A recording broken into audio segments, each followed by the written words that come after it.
And we are live. Welcome, everybody, to the stream.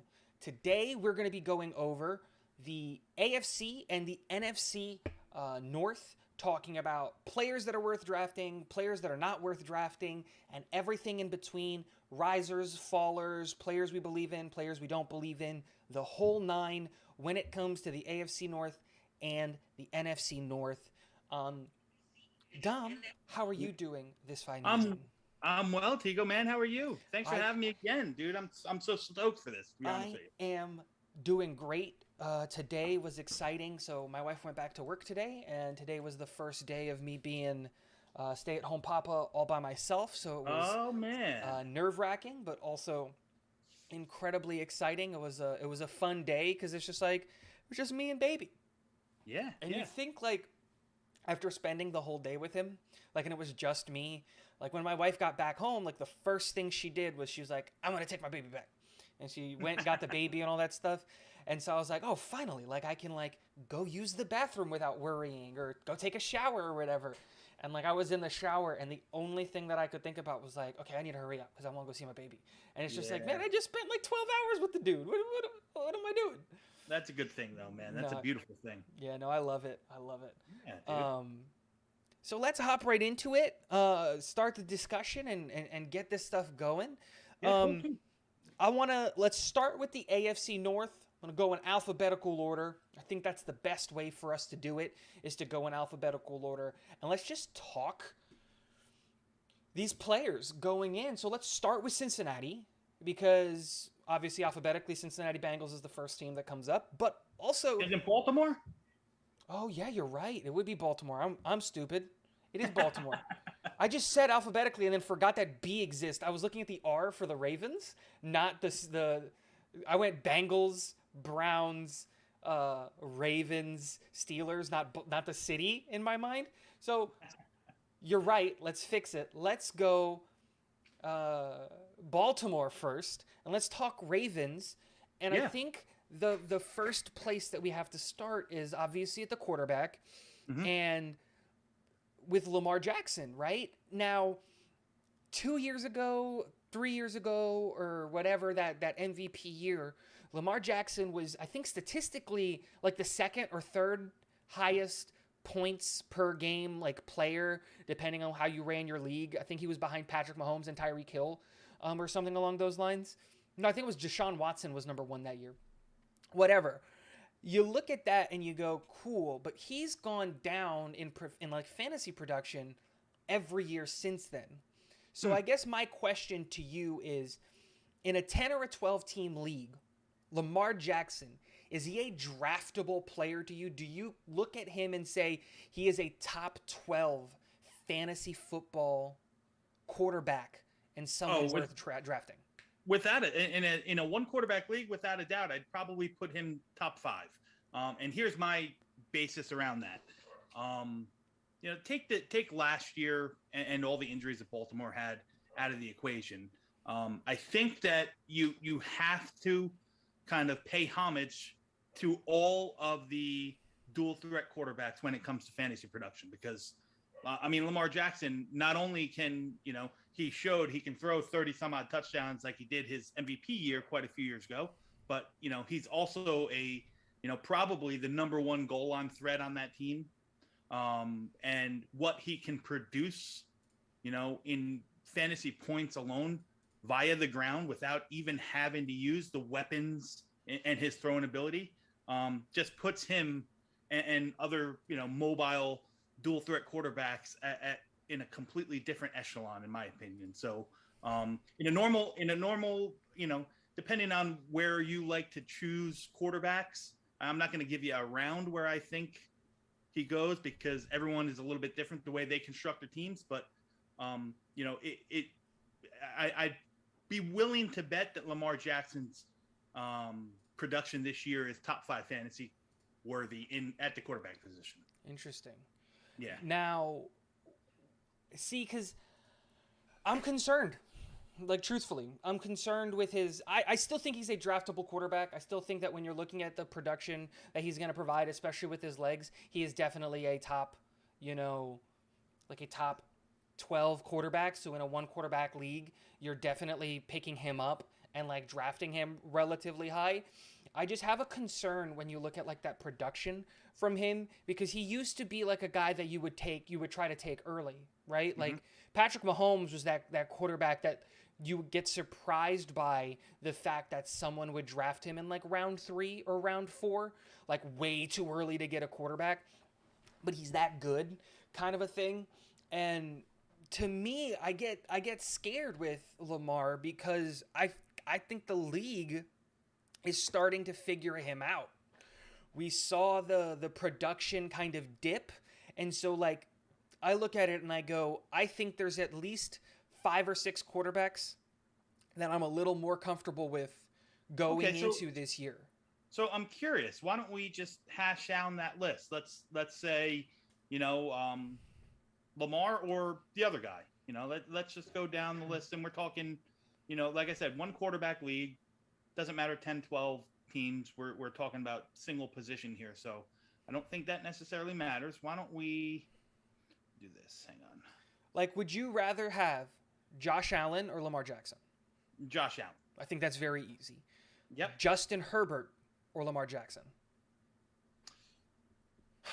I think that's I'm going to probably say Justin Herbert, although I think it's very, very close. I think that's where I think there's a tier, and I'll say this: I think there's a top 2, and this is my opinion. I think there's a top 2. I think there's Josh Allen and Patrick Mahomes. However you prefer them, I mean, I know that Allen right now, the way their offense is a little bit more stable, but there's other factors. He lost his offensive coordinator. He's dealing with some different personnel, so on and so forth. As Patrick Mahomes lost, maybe the single most dynamic receiver in the league. So, however you want to grade them, I think they're 1 and 2. After that, I think there's a second tier, and I personally put Lamar Jackson in that second tier with the guys like Justin Herbert, with the guys like Joe Burrow, and maybe even Kyler Murray. I'd say probably that's my next tier. Mm-hmm. And close to that tier, probably the first person in tier 3. Again, because of his dual threat ability and what he can offer you on the ground, I think you got to talk about Jalen Hurts. I think Jalen Hurts is one of those guys that he's just gonna get you points, not because he's this world beater of a quarterback, right? Like it's I always find it funny when you look at like when you rank quarterbacks or even players in general, like you don't necessarily have to rank. Like a great example of this is like Adam Thielen is a really, really high rated fantasy player because he's a red zone threat, right? And they love using him in the red zone. But if you're ranking wide receivers, is he even a top 32 wide receiver? It's an interesting conversation to have. And we can have that conversation when we talk the Vikings. Sure. But I look at it when you're talking about like Justin Herbert. Like for me, I think that there's definitely a tier 1, a tier 2, a tier 3. But I definitely go like in tier 1, especially with the improvements that were made with that team. I look at Josh Allen, Justin Herbert, and Patrick Mahomes are in tier 1 for me. Okay. Those are guys that are locks when you're looking at drafting and your drafting strategy. Like these are the top 3 quarterbacks. These are the guys that I would, depending on your strategy and where you're picking, would look at taking in rounds 3, 4, or 5 or something like that. And that's really high for a quarterback, generally speaking. I just think that the level that these guys are going to be playing at is really high. And then you get into that tier 2, like you were saying. So like Lamar Jackson's in that tier 2, Kyler Murray, Jalen Hurts, Joe Burrow is at the top of that tier 2, Tom Brady, Russell Wilson now in Denver with all those weapons. Those were guys that are all in that tier 2. And that's where I find Lamar. I think Lamar is right there in that middle of struggling in that tier 2 to find a spot against these guys. So like for me, the guys that I'm saying I'm going to take over Lamar is like Josh Allen, Justin Herbert, Patrick Mahomes, Joe Burrow, Tom Brady. Like those are 5 quarterbacks that like Tom Brady you can get late. Like people aren't drafting Tom Brady super early. Jalen Hurts, I don't think people are drafting super early. Kyler Murray with a contract can't really be a diva, and that team's gotten better around him. So now you're looking at he's got more than just DeAndre Hopkins as a weapon, and they've got an entire offseason with Zach Ertz. So it's just like there's production, there's places he can throw the ball now outside of DeAndre Hopkins. So that's where I look at it and I go, Lamar Jackson, definitely a starting quarterback in a 10 or a 12 team league, but I'm not drafting him early. My draft strategy is if Lamar Jackson is there around 8 or 9 and I've already got my 2 running backs, my 2 wide receivers, like, then maybe I start looking at that if there isn't a player that I believe in that has a higher upside or a good depth option or a buy, you know what I mean? Yeah. So that's how I look at Lamar Jackson. No, well, listen, I agree with the sentiment in regards to roster construction. Is that I'm not the guy that's going to draft a quarterback in the first 3 rounds. Probably not the first 5 rounds. So usually, that's kind of the cusp of where Lamar is going to come off, right around that round 5, round 6 area. So if you took a conglomerate, if I took a conglomerate and did 11 drafts, I'm probably not going to end up with Lamar Jackson on most of them. However, I think he's definitely top 5 worthy. And that's just my opinion. Like I said, I have him right at that same level where Justin Herbert is and Joe Burrow. I like him more than Kyler Murray. I definitely like him more than Russell Wilson. I personally think Russell Wilson's a little bit on the overrated side in regards to fantasy. He's probably, in my eyes, he's one of those guys who's a better football player than fantasy player. So I just like I said, I have a penchant. I have a tendency to kind of steer towards the guys who can get points.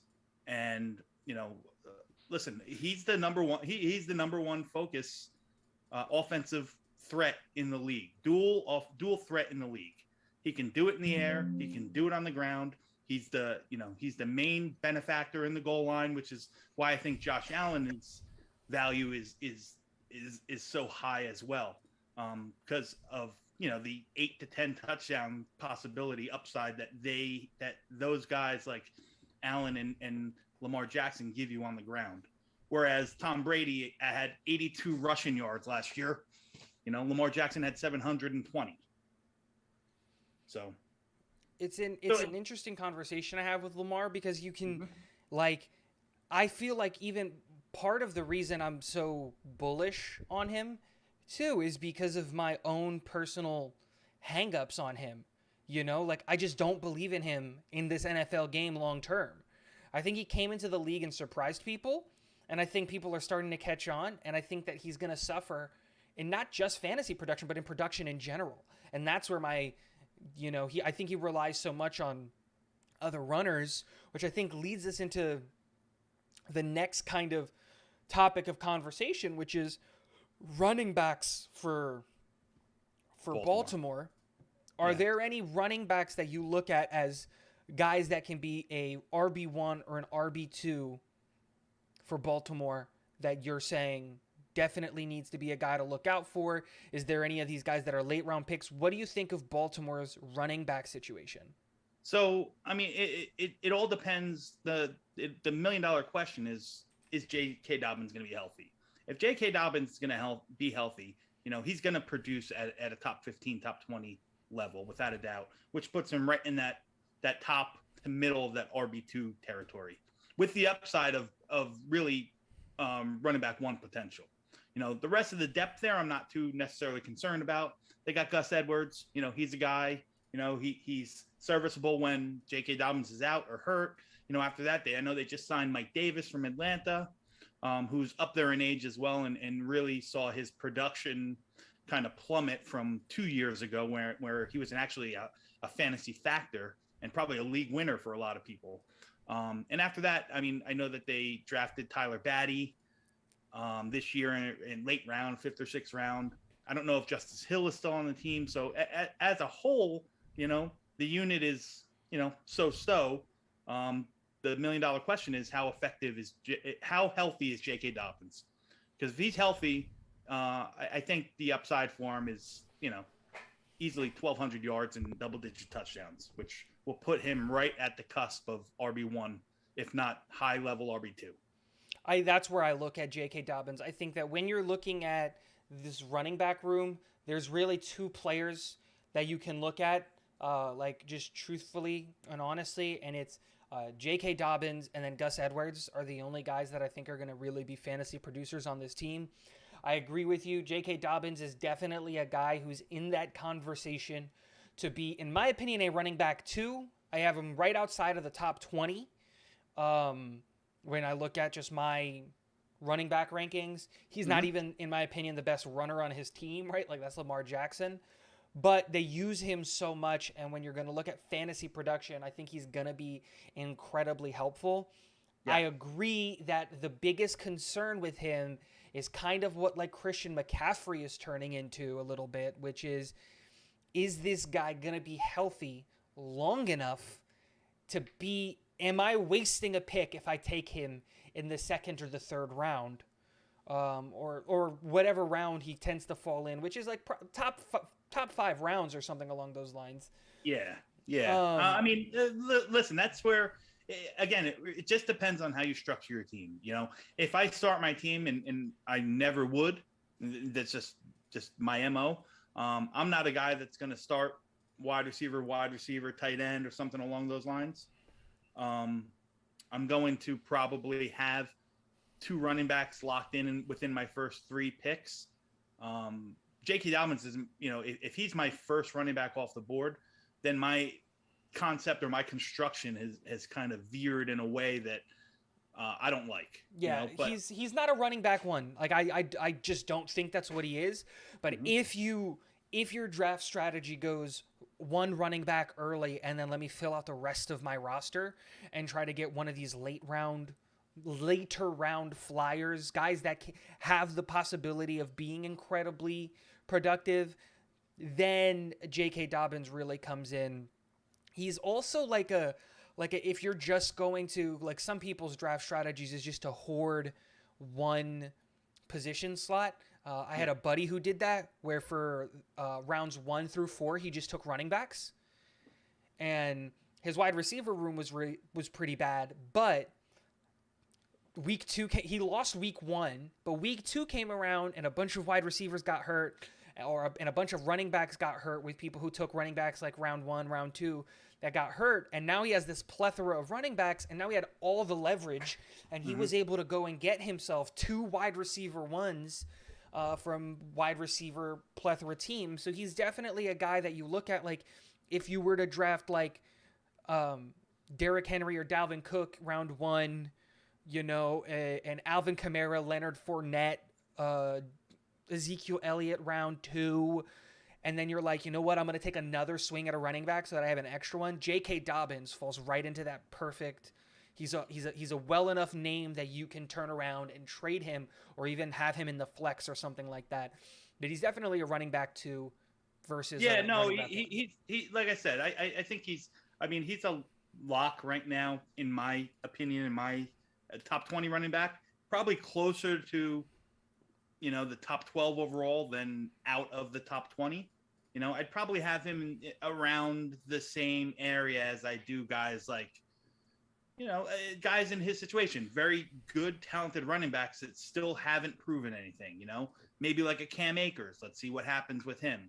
Maybe some of the young bucks, you know, like, you know, a Breece Hall, that might be a little stretch, or a Ken Walker, that might be a little stretch. Travis Etienne, you know, is he going to see the lion's share of the work now in Jacksonville? That's kind of the bubble that I have J.K. Dobbins in, probably even more so towards the top of that bubble.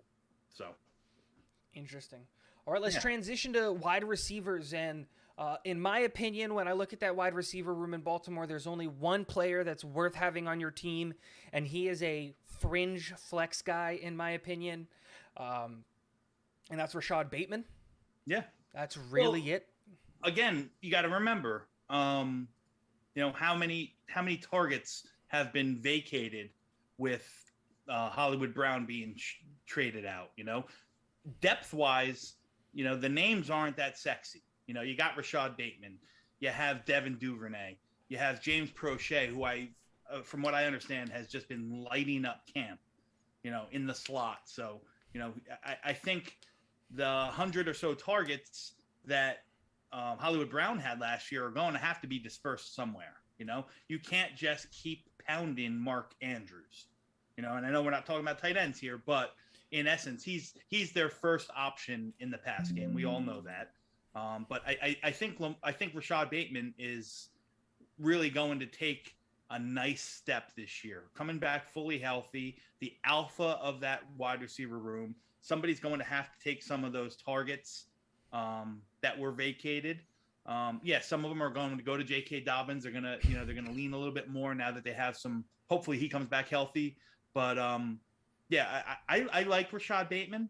Again, he's not a guy that I want to target as my top wide receiver, but he's a guy who I think is going to really, really surprise him. He's a talented player, And then you get the dart throws like James Prochet, late round dart throw that see what happens, so on and so forth. But as a whole, their wide receiver room's a little bit weak. I'd agree. And I think you transitioned it perfectly when you mentioned it, and I think we should just, because like Rashad Bateman is, in my opinion, he's a flyer that you take after you've already solidified your wide receiver 1, wide receiver 2, and your flex wide receiver. Like hey, this is a pretty good matchup for him. Oh, hey, look, they're playing the Bears or something this week. Like Bateman might get 2 touchdowns just out of the fact that the Bears are horrible. Or something along those lines. But I think we have to transition, after bringing him up, to who their number 1 target is whenever Lamar takes any type of 3, 5, 7, 9-step drop, and that's Mark Andrews, who arguably, depending on who you ask, is like the number 1 tight end in football. And I'm not talking about I'm talking about fantasy production. Like, he might be the number 1 fantasy producing tight end. The only argument that I'll have against him being number 1 is that Kansas City lost Tyreek Hill, so now Travis Kelce takes a big step in that room. But Mark Andrews is a guy like how soon do you take a tight end?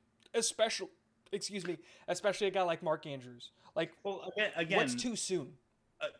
Again, for me, the way I like to construct my rosters, a guy like Mark Andrews probably isn't going to end up on my roster because he's going to go in a normal standard 12-team PPR. He's probably going to go within the first 3 rounds, if not the first 2. And that, I just don't target tight ends that high. However,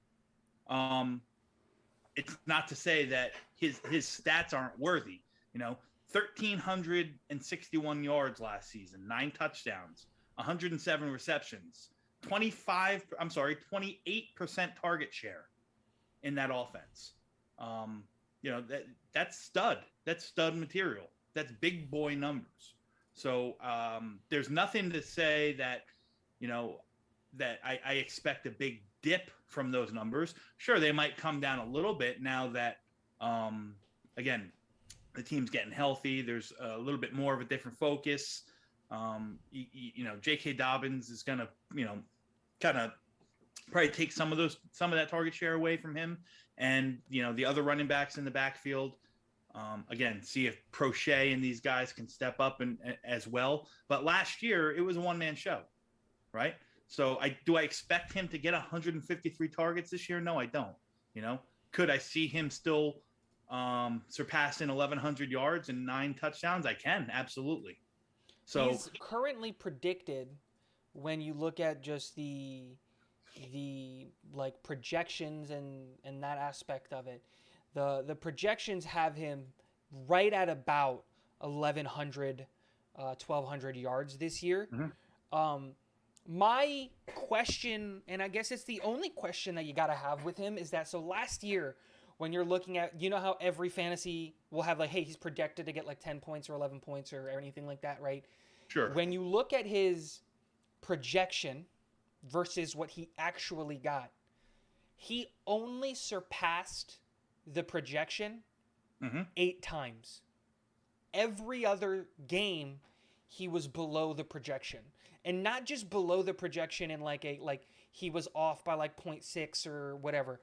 Whenever he missed his projection of the rest of the games of that year, so there were 9 other games, there was one game where he missed his projection by 1 point, but the rest were by like 3 or 4 points.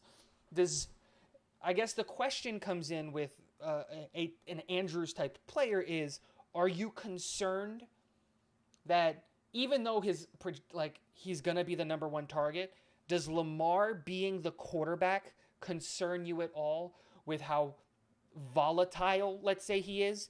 Because if you look at he goes week 5, he scores 30 points on a projected 8.6, but week 6 he gets 12.8 on a 10.6 projection. Week 7, 4.8. Week 9, 4.4. And he's just underneath. And then it takes you 1, 2, 3, 4, 5, 6 weeks before he surpasses his projection again. Next week is a big dip. 3 back-to-back weeks of huge production, and then back underneath. Like, is he? Because I agree with you. I think he gets taken really, really early. I think he goes in rounds 2, 3, or 4. And I just have that concern of like, I think he's too early to be a tight end going that high. I like a Travis Kelce, a Kyle Pitts are more likely to give you fantasy production, consistent fantasy production. So are you valuing the one game where he gets 30, 40 points more than the fact that the rest of the games he's not going to exceed that? Like, how do you balance that when in your draft strategy? Well, again, when we're talking draft strategy, I'm not targeting. Usually, I pass on the top tier of tight ends. You know what I mean? I'd rather take a 6 or a 7, overall tight end, match him up with 10 or 11 tight end, and play the matchups. I just think the second, third round value or draft capital is too high for the position. The juice ain't worth the squeeze, in my opinion. However, I outside of Travis Kelce, I don't think there's a better fantasy tight end in the league. That's just my opinion. I'd put it this way: I'd rather have Mark Andrews over Kyle Pitts. That was the only player that I was going to ask. That was going to literally be my question: is Kyle Pitts or Mark Andrews? Yeah, no, it's Mark Andrews. It's Travis Kelce, and then it's Mark Andrews, and then it's everyone else. Yep. Interesting. So, yeah. I don't think we need to talk about this for a lot of teams, but I think we do have to talk about this position for Baltimore. Especially this year, he just got handed a massive contract, and that's kicker Justin Tucker. Yeah. In my opinion, he's the best kicker in the league. Always has been, always will be, and they kick the ball so much because they're not that, they don't convert in the red zone that well. They're one of the worst red zone converting teams. So like Justin Tucker is hitting a lot of chip shots, 3-point field goals and stuff like that. And so yeah, Justin Tucker's got to be the if your league uses kickers, he's got to be the first kicker off the board. If he's not, someone's going crazy. Yeah. Amen. But let's move to the next team in the AFC North, which should be Cincinnati. I think I got it right this time. I think I got my alphabetical order working now. Let's talk quarterback. And I think Joe Burrow is definitely a starting quarterback. You're drafting him. It's just a matter of, is he a tier 1 guy or a tier 2 guy in your opinion? And he's a fringe tier 1 guy in my opinion, just because there's so many weapons on that team.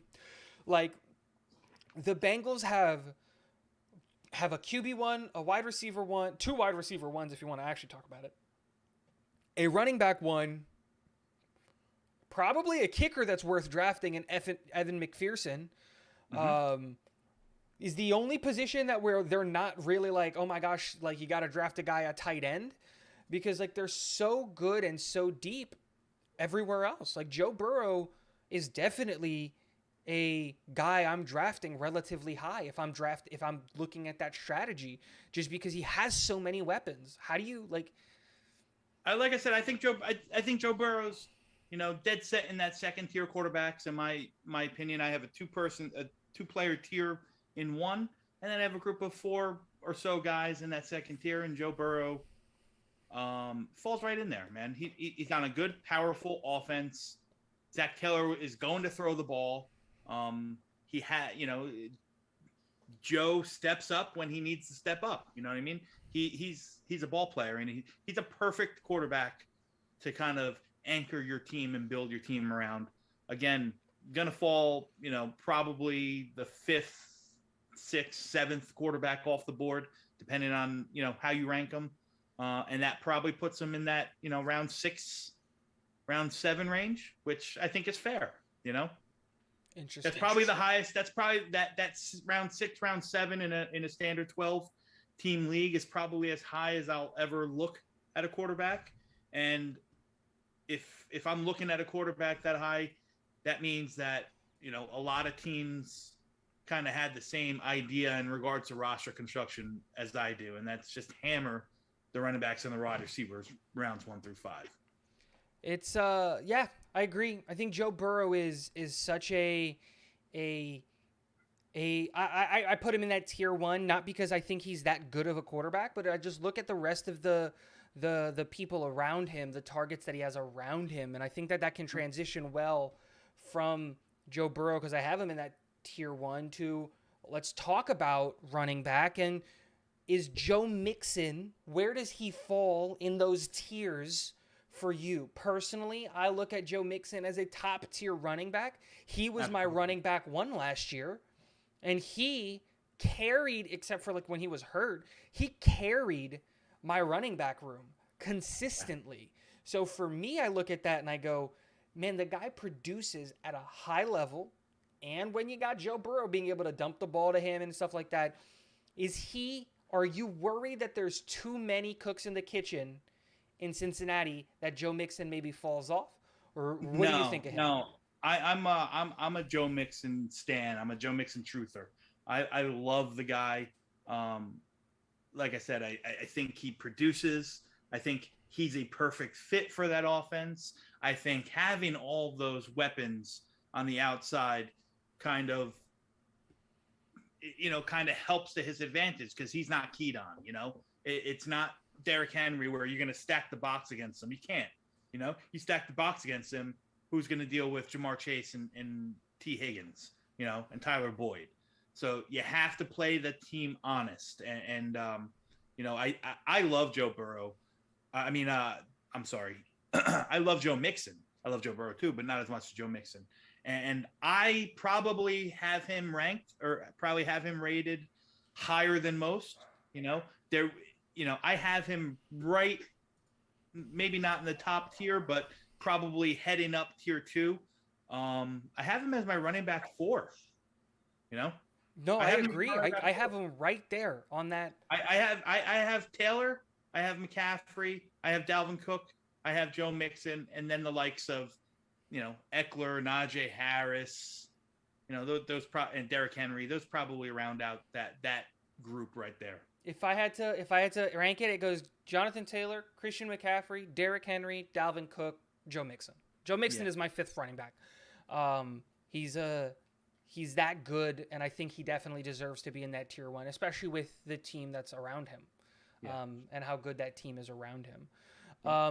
But going off into the wide receiver realm, and now we're talking about another position group where Cincinnati realistically has 2 guys that you can, when you're looking at their fantasy production, which you can seriously have the argument that they have 2 players in the top 10 in Jamar Chase and T. Higgins, because they are that good at their position, and they throw the ball in Cincinnati that much. I think we just lost Dom. Yes, we did. I have to start a new meeting. Participants.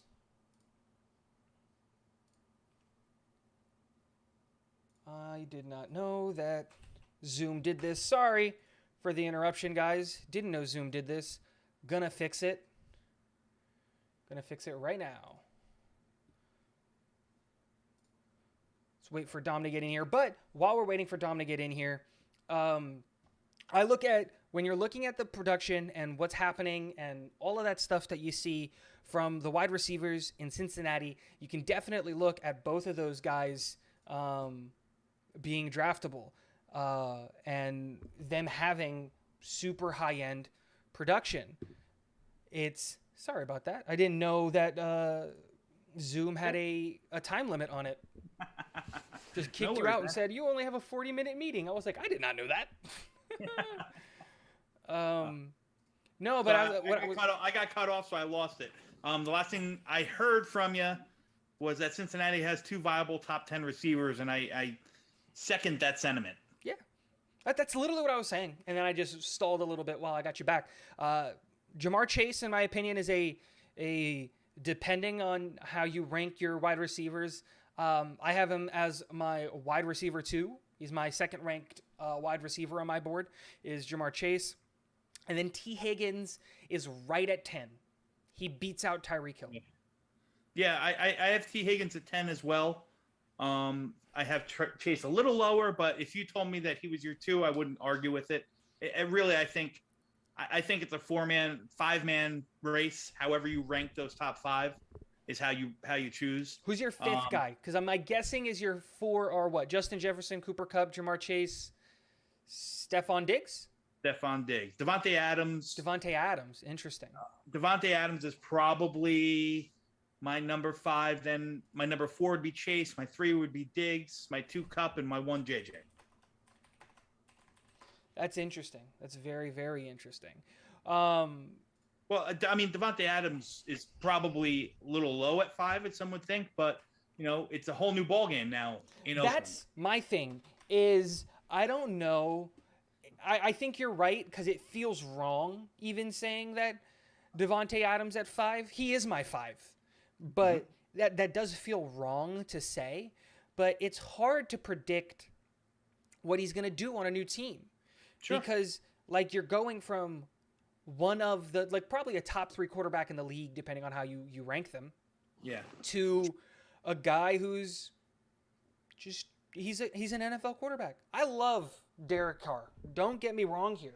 I love the guy to death, and I've got no complaints about him. He's got one of the fastest releases in the NFL, in my opinion, and all of that. But he's not spectacular. He's no Aaron Rodgers, and it's hard to predict him there, and that's why I think he takes a fall. Yeah, moving into a new offensive scheme with a new team, with a new head coach, and that's why he falls for me a little bit. But no, again, I get what you're saying. If you take those top 5 and throw them up in the air and however they land, I think you're going to be in good shape. Yeah, literally, yeah. Any one of those guys could be 1 through 5, and you're not going to get a bad. If you start your team with any one of those 5 guys in Devontae Adams, Jamar Chase, Stephon Diggs, Cooper Kupp, or JJ, you're in good shape. Yeah. It just depends how you prefer to rank them. Now, and Chase, like I said, Chase has shown and has the skills that he could easily. It wouldn't I'll say it this way. It wouldn't shock me one bit if he ended up as wide receiver number 1 overall in fantasy this year. Wouldn't be shocked in the least. No. 1,400 plus yards last year, 13 touchdowns. If he can duplicate that, he's in the running for that number 1 overall wide receiver. The only reason I knock him down a peg or 2 behind the likes of Justin Jefferson and Cooper Kupp and Stephon Diggs is because he does have, he's blessed and cursed with more offensive weapons in Cincinnati. There's going to be targets to T. Higgins. There's going to be targets to Tyler Boyd. There's going to be tons of target share, on the ground and through the air to Joe Mixon. So that's the only thing that if you have to say that's a knock on Chase is that it, that's it. Is that there's, in Cincinnati, I sometimes wonder if there's going to be enough balls to go around. Last year there was. Last year they all produced. Yep. So I could be wrong. But. And with the better offensive line, I think that number is just going to go up. I think they're going to be a dynamic, high-scoring team. And transitioning away from wide receivers into the tight end room, right now their number 1 tight end is listed as Hayden Hurst. Yeah. He's their number 1 tight end right now. And in my opinion, I don't look at him as a draftable tight end. He is not a tight end that you're going to go out. I think that there are plenty of tight ends that are better than him. In a 1 tight end league, He's not even a good enough player that I would consider. There are a few tight ends that I would like, maybe you could throw him in your flex. But even that, he is a guy that you just keep your eye out on for your bye week. If you're bye week on your tight end and you got a running back or whatever that you can waive to go get him to maybe start, that's where he's at. I don't look at him as a draftable tight end. What's that? Yeah, so I'm one of the guys, and again, we're talking about roster construction here. I'm a guy who likes to draft two tight ends, and it's mainly because I'm not a guy, like I said, I don't spend second and third round capital usually on a tight end. So I'm not looking at the tight end position until that middle or later rounds. So I'm usually kind of pigeonholed into tight end, say 7 down. So that being said, I like to take two tight ends. I do too. I don't know if I would even consider drafting Hayden Hurst as a backup tight end. He's a bye week fill-in, an injury fill-in, something like that. One of those guys you just kind of, if you're forced to, put him on your roster, and hope that he hits pay dirt and gets to 6 points. I agree. I like drafting two tight ends as well, and I like stashing one. The guy I've stashed on my bench the last 2 years, is Tyler Higbee. I've stashed him, but Hayden Hurst going to Cincinnati, especially with them losing CJ Uzama obviously to the Jets, I definitely look at Hayden Hurst as hey, if you're going to get a second tight end, he's not a bad option, and he's good enough to have. And if Cincinnati has a really, really good matchup, like a really bad team that they're facing, that's when you play him, is then. Yeah, and that's even a big if. Yeah. Put it this way. CJ Uzama is tenfold better football player and probably fantasy football producer than Hayden Hurst will be in this offense. And CJ Uzama was barely draftable, barely finished in the top 25 at his position. Yep. So I just think it's like most of the league's tight ends, it's just going to be a non-issue when it comes to fantasy production. I agree. And then just because, again, they have such a high-scoring offense, you got to talk about the kicker position for Cincinnati and McPherson. I think it's Evan McPherson. Evan McPherson, yes, sir. Yeah, I mean, like I said, I'll always take a kicker in if my league drafts kickers, and if they draft defense, they're always my last 2 picks. No, absolutely. And McPherson's a guy that I always try to get a guy. When I'm drafting kickers, you get a guy that hopefully first and foremost kicks in a dome or in good weather most of the time, and is on a high potent offense. So that's my thing. He's on a high potent offense, scoring a lot of touchdowns. He's going to get a lot of little dinks in, on leagues where you draft a kicker. Yeah. All right, moving it along. Next, let's talk about the Browns. Yeah. Try to speed this up just a little bit. The Browns are an interesting team, an interesting conversation to have, especially because we got to start off at quarterback. Yeah, I'm not touching them. I don't know what's happening. Even if it's just 6 games, maybe I'll throw a dart at Deshaun Watson in the 12th or 13th round. Stash him on your IR. Have him as my backup. But most likely he's just he's red flagged and not going to be on any of my rosters. Now, I wasn't even going to talk to Deshaun Watson. I think he's going to get a 2-year suspension. I was going to say the interesting conversation is we don't know who's going to win the job between Brissett and Rosen, because I keep hearing that the Browns like Rosen as well.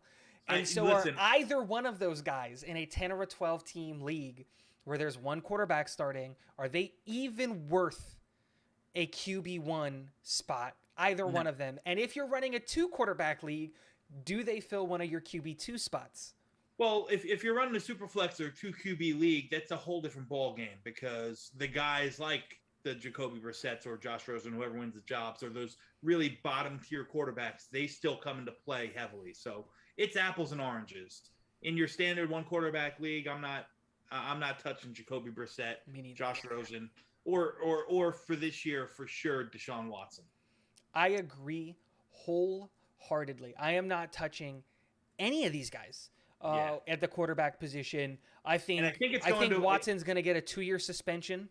I heard Goodell's comments. I think they were today or yesterday. He made, I think it was today, he made some comments that very much looked like they're going to drop the hammer on Deshaun Watson as 4 separate cases of breaking the personal conduct policy rules. So I think he's going to get the hammer. And Brissett, for me, he is not a top 12 quarterback in this league. He is not a top 24 quarterback in this league, even with I'm talking fantasy production. I think transitioning into the next position group here, going into running back, this is where you're talking about an insanely good room, because they have Nick Chubb and Kareem Hunt. Now, with Kareem Hunt asking or demanding or requesting a trade and them saying no, it seems like that relationship is severed.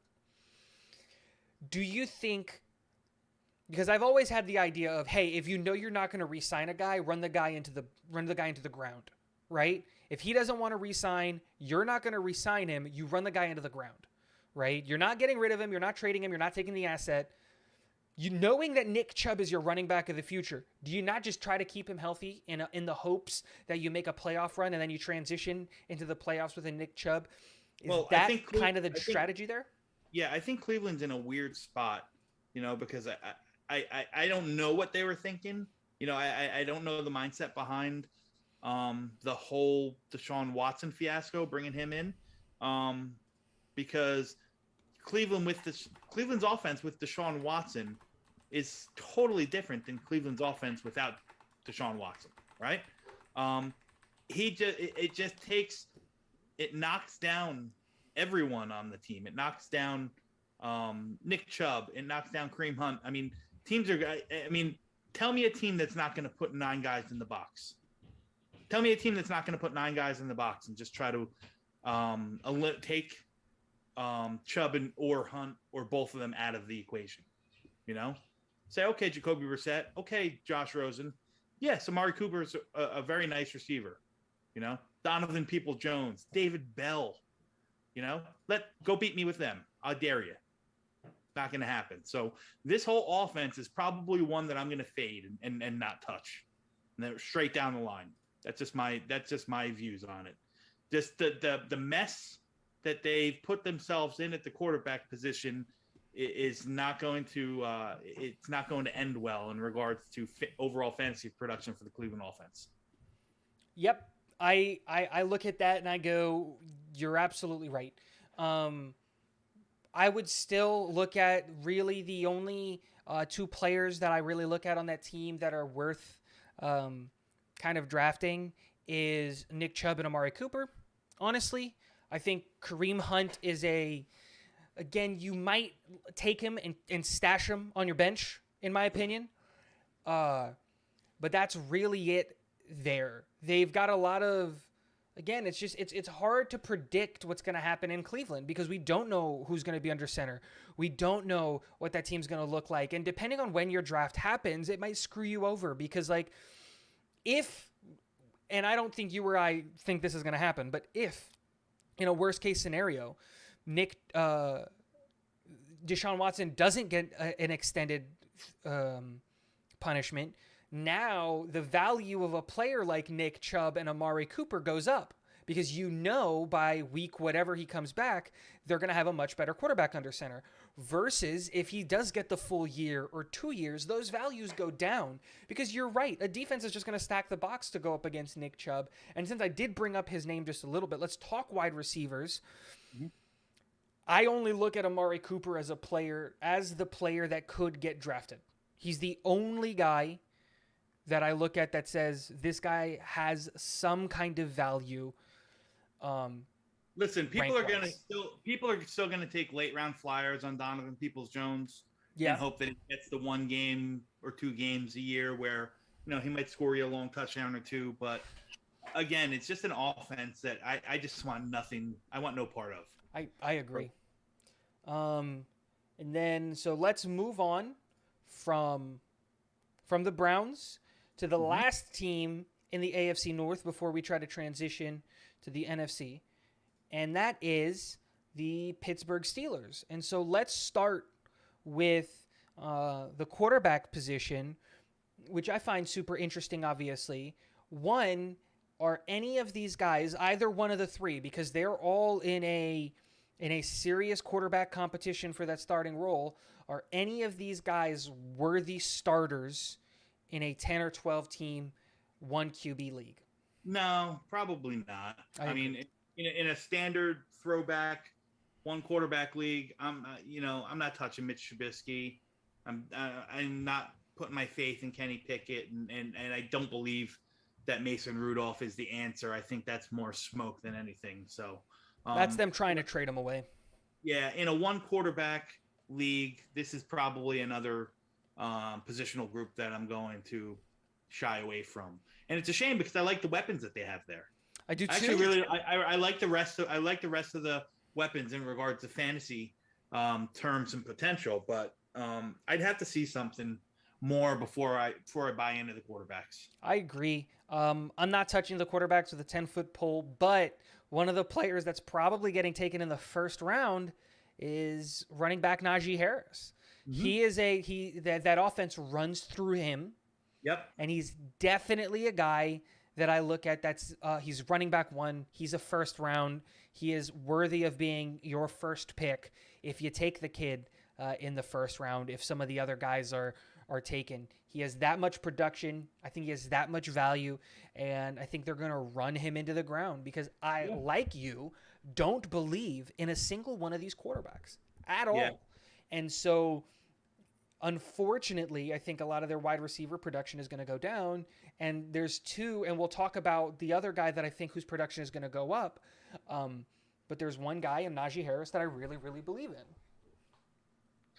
Listen, I like Najee Harris, the player, and he's the alpha. He's the outside of Derrick Henry, he's probably the only true three down back left in the NFL. So he's gonna get his share of touches. I know that they've been talking about quelling that and kind of dissipating. Don't want him to get 350, 400 touches. But if you look at the rest of the running back room, who's there, man? You're gonna give him to Benny Snell, Anthony McFarland. I think he got cut, right? I don't even know who else is on that team. So At running back, there's nothing really. yeah. So Najee Harris, he's the be all end all, man. So they're going to give him the rock. Running behind a suspect offensive line with weak quarterback play. It's asking for trouble if you ask. If I got to put my money on. He's one of the guys that's sneakily, slowly making it onto my fallers list. In the list of players that are going to get drafted really high that might not live up to the hype. Draft potential, absolutely. I'm with you on that. And it's not because of him. It's because of the fact that we don't know what we're going to see out of that running back, out of that quarterback room, and that offensive line is not good. And so, they probably, arguably, bottom 5 offensive line unit in the league. Tied in with a bad quarterback. They're strong at the skill positions. They've got one of the deepest wide receiver rooms in the NFL. Absolutely. They got great, very deep at wide receiver. I even like Freiermuth at tight end. That's what I was going to say. I think he's going to have a jump in production this year just because he's going to be a guy who's going to hang out in the flats, and you're just going to dump the ball to him, and he's going to make something happen. I love the guy. I have his rookie card. I'm actually giving it away. I love this kid. They have 6 viable wide receivers in that wide receiver room between Deontay Johnson, George Pickens, Chase Claypool. They drafted, if I'm not mistaken, I think they drafted Calvin Austin. Yep. This year, they brought in Miles Boykins, who off the waiver wire, and they still got Anthony Miller. So they got some guys that can produce both in the slot and outside. They got a nice young asset at the tight end position in Pat Freiermuth. They got an alpha dog in the backfield, but it's like it's very top heavy in the skill positions, and then in the other areas, especially at the quarterback, they got to figure that out. Like I hope for them and for Pittsburgh fans that Kenny Pickett really is the answer. I really do. I look at Pittsburgh and I go, they're a team that for sure what's ultimately I think is going to end up happening is they're going to be by week 6, week 7, they're going to have 1, maybe 2 wins, and that coaching staff is going to look at it and they're going to go, yeah, this is a lost season. Let's throw all of the rookies out there, all of the sophomores out there. And that's where I look at possibly a George Pickens, Pat Freiermuth late round picks when you've already got your solidified picks and stuff and you just want to take a flyer on somebody. I look at George Pickens definitely as an interesting guy there because then you're just playing the rookies and they're just playing backyard football. And George Pickens, and I'm going to take this with a grain of salt, I have a lot of Steelers fans, friends, and so our group chat is just filled every day with clips of George Pickens disrespecting players at camp. But you always got to take into consideration, like, hey, the Steelers do not have a good defensive back room outside of Minkah Fitzpatrick this year. It's not a great offensive line. So it's just like there's a lot of things that aren't going their way. But George Pickens is definitely a guy that I might take a flyer on. And depending on the matchup, they play a weak team. They're playing the Giants or something along those lines. I definitely go look at it and I go, hey, that's a weak defense that they're playing. This offense, that's a weak defensive line that they're playing. George Pickens might be able to go put up some numbers. And he's a guy that you might be able to draft. He's draftable. I like George Pickens. I like the upside. So is Deontay Johnson and Chase Claypool and Pat Freiermuth. It's just like I just don't believe in these guys ultimately because I don't believe in the quarterback. I think because of their quarterback situation, I think you got to knock them down a rung. Like Deontay Johnson has produced numbers worthy of wide receiver 1, right? Top 12, top 15. I think he's now, he's a good wide receiver 2 now. Yes. A guy like Pickens, you think he has wide receiver 2 potential. He's probably a wide receiver 3. He's probably a fringe flex guy is the way that I look at him. Yeah. Top, his best case scenario is top 36, right? That would put him at wide receiver 3 or flex, however your league is formulated. So, then that's aggressive, That's real aggressive ranking. Cause I looked at him more and like there's he's not even in, like, I believed in him. In our last show, we talked about it and how I thought George Pickens was a really interesting guy. And I love the things that I'm seeing coming out of camp. It's just the more I look at this offensive line, the more I look at their schedule, and the more I look at what they're going to do, I have a hard time looking at players not named Najee Harris on this team and saying that they're going to be valued members of production on that team. And just to talk on it just a little bit because we have to, right? Let's do it and talk tight ends. We did very briefly mention Pat Freiermuth. Mm-hmm. Do you think that he's is he worth it? Where would you rank him as a tight end in that situation in a 10 or 12 team league? Do you look at that position and say that there's 12 guys better than him? So he's probably one of those guys, like I said, that I always end up with, right? Because I told you, I shy away from the top, just say top 6 or 7 tight ends because they're always drafted way too high. Yeah. Pat Freiermuth probably falls somewhere between 10 and 14. I think it's a good place. Yeah. So, guys like, I'm off the top of my head here. Dawson Knox from Buffalo. Let me ask. Let me go. I have a rankings list pulled up. I'm going to ask you tight ends 10 to 14. He is currently ranked as tight end 11. And let's just play the Pat Freiermuth or this tight end. Let's start with Dawson Knox, who's ranked as tight end number 10 on the PFF ranking list. Would you take Dawson Knox or Pat Freiermuth? Yeah, that's a tough one. I'm going to take – oh, man. I'm going to take Dawson Knox. I agree. Not by much, but I'm going to take Dawson Knox. Listed as tight end number 12 is Minnesota's Irv Smith Jr. Irv Smith or Pat Freiermuth? I take Freiermuth. Now, now that's not to say that I don't like Irv Smith. Of course not. I think Irv Smith this year, if he can stay healthy, because he hasn't been able to yet in the league, but with the new offense in there, then bringing that St. Louis style, he could break out and be, have a really good season. Absolutely. But I take Pat Freiermuth over Irv Smith. Absolutely. Interesting. Next, Pat Freiermuth or Denver's Albert Okwuegbunam. That's a last name. Say it again. Alberto. Albert Okwuegbunam. I'm going with it. He is listed as tight end 13. So Pat or Alberto? Again, it's probably pretty close. I'm gonna go Pat Freiermuth. And then last one, David Njoku or Pat Freiermuth, currently listed as tight end 14. Both have crappy situations. I'm gonna go Pat Freiermuth. I agree. I think it's very interesting. There are some guys here that are listed as Mike Gesicki is tight end 17. Tyler Higbee is tight end 18. There's a lot of guys here that you can look at that are interesting, in my opinion, as guys. But Pat Freiermuth is definitely a fringe. Hey, if it's late and you don't got a tight end and he's on the board, he's a guy that you definitely can take a flyer on. But that wraps up our time. Yeah. We've been going for an hour there. I did want to touch on the NFC North, but a lot of interesting conversations about the AFC North that we had, so I'm not upset about the conversation at all.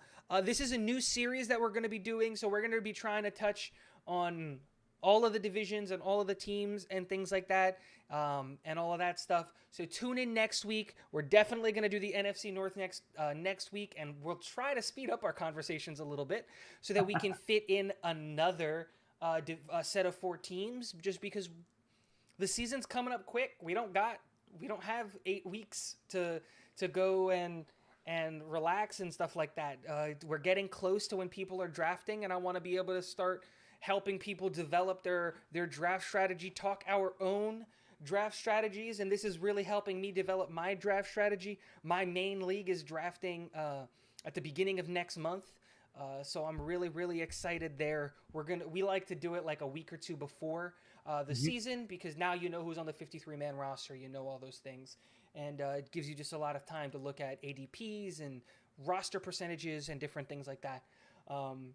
Dom, anything exciting coming up that you want to tell the people about? No, man. You can always interact. Hit me up. Hit up the DMs on Twitter at DC_NY Jets.